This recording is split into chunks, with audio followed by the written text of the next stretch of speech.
Sugatan ng isang binatilyo matapos pukpukin ng palakol sa ulo ng isang lalaki sa Antipolo City. Ang suspect na aminado sa krimen nagtago sa kisame ng banyo bago maaresto. May unang balita si EJ Gomez.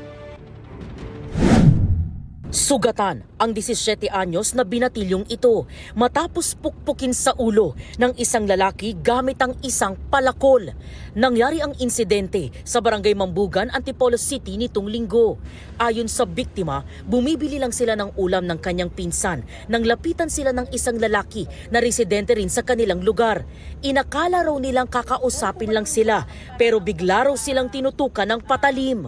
Tinanong niya po yung pinsan ko kung taga saan raw po. Tapos sabi ko, pinsan ko po yan, bakit? Pagkabawa po namin, bigla po siyang umarang ulit, tapos bumunot po ng kutsilyo. Tapos umalis na po kami.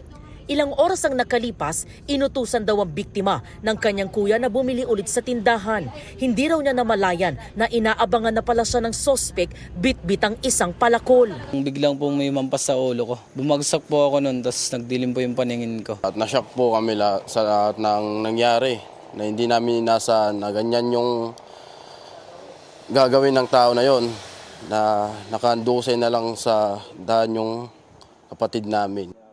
Aniya, hindi raw iyon ang unang beses na nanakit ang sospek sa kanilang kaanak. Last year, sinapak niya rin yung kapatid naming isa.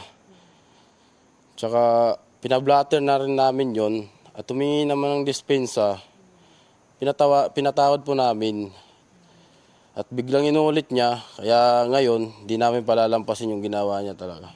Ayon sa barangay, nagtago raw ang sospek kasunod ng insidente. Nakipagtulungan yung mga kaanak ng suspect na pwede naming i-search yung inuupahan niya. Nakita namin siya sa kisame ng CA pero nakalabas yung paa. Doon na raw pinusasan at inaresto ang sospek. Na-recover sa kanya ang ginamit na palakol. Aminado si alias Zo sa paggamit ng palakol.